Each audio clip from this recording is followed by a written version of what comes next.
Assalamualaikum warahmatullahi wabarakatuh. Perkenalkan, saya Naura Nafasal-Silia dari kelas 10 IPA 5 absen 22 akan menjelaskan tentang teks biografi pahlawan nasional perempuan dari Aceh, yaitu Cut Nyak-Dien. Pertama-tama kita kenalan dulu ya sama Ibu Cut Nyak-Dien ini. Beliau lahir di Lapadang, Kerajaan Aceh 1848, seorang pahlawan nasional Indonesia dari Aceh yang berjuang melawan Belanda pada Aceh. Cut Nyak-Dien dilahirkan dari keluarga darah biru yang taat beragama di Aceh Besar, wilayah Enam Mukim pada tahun 1848. Ayahnya berjulukan Tengku Nantasetia, seorang ula balang Enam Mukim yang juga ialah keturunan Muhammad Sati, perantau dari Sumatera Barat. Muhammad Sati mungkin hadir ke Aceh pada masa ke-18 ketika Kesultanan Aceh diperintah Sultan Jamalul Badrul Munir. Oleh alasannya itu, ayah dari Cut Nyak-Dien ialah keturunan Minangkabau. Ibu Cut Nyak-Dien adalah putri Ula Balang Lapagar. Pada masa kecilnya, Cut Nyak-Dien ialah anak yang cantik yang memperoleh pendidikan pada bidang agama yang dididik oleh renta ataupun guru agama, dan rumah tangga seperti memasak, melayani suami, dan yang menyangkut kehidupan sehari-hari yang dididik baik oleh orang tuanya. Banyak pria yang suka pada Cut Nyak-Dien dan berusaha melamarnya.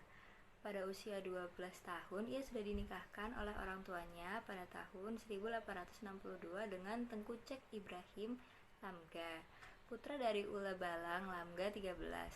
Mereka mempunyai satu anak laki-laki. Pada tanggal 6 Maret 1973, Belanda menyatakan perang kepada Aceh dan mulai melepaskan tembakan meriam ke daratan Aceh dari kapal perang Citadel Van Antwerpen.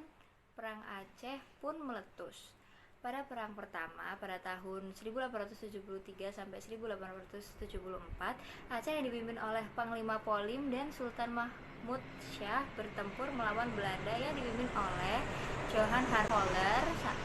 Saat itu Belanda mengirim 3.198 prajurit. Lalu pada tanggal 8 April 1873, Belanda mendarat di pantai Curemen di bawah pimpinan Holler dan eksklusif sanggup menguasai Masjid Raya Baitur Rahman dan membakarnya.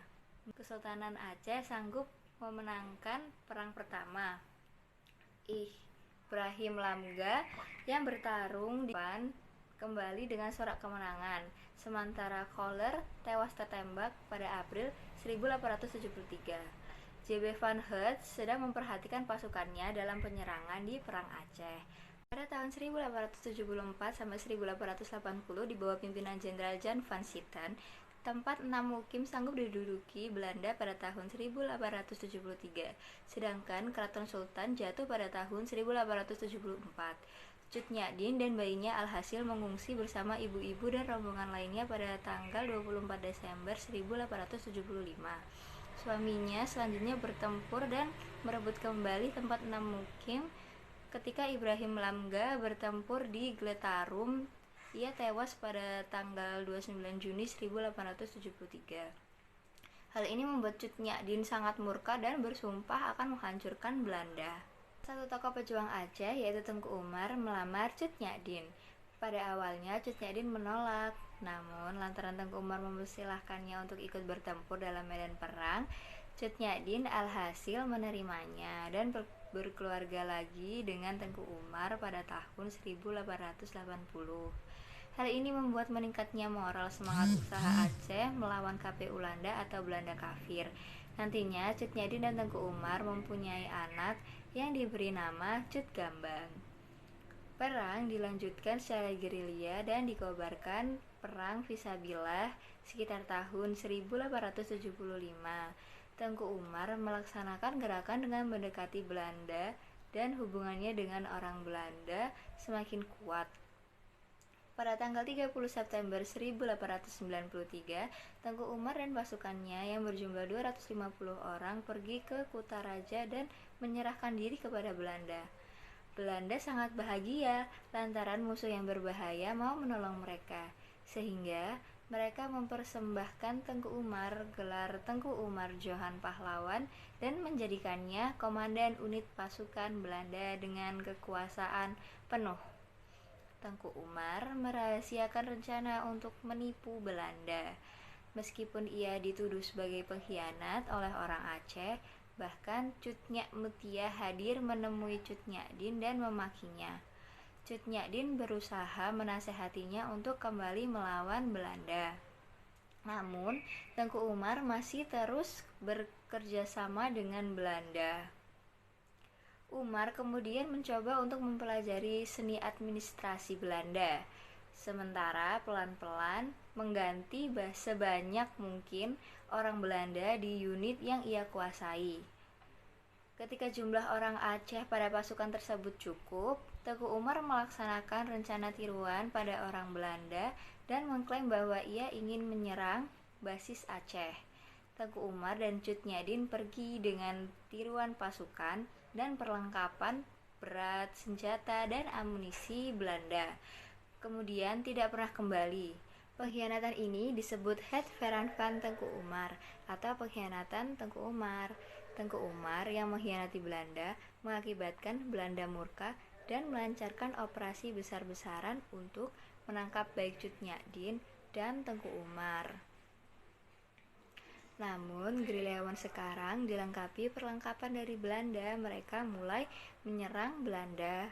Sementara Jan van Zieten diganti penggantinya Jan Jacobus Lodovicus Hubertus Spell. Dengan cepat terbunuh dan pasukan Belanda berada pada kekacauan. Belanda kemudian mencabut gelar Tengku Umar dan memperabukan rumahnya dan juga mengejar keberadaannya.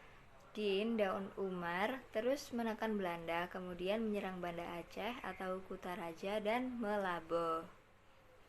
Sehingga Belanda terus-terusan mengganti jenderal yang bertugas. Unit Merakaus kemudian dikirim ke Aceh.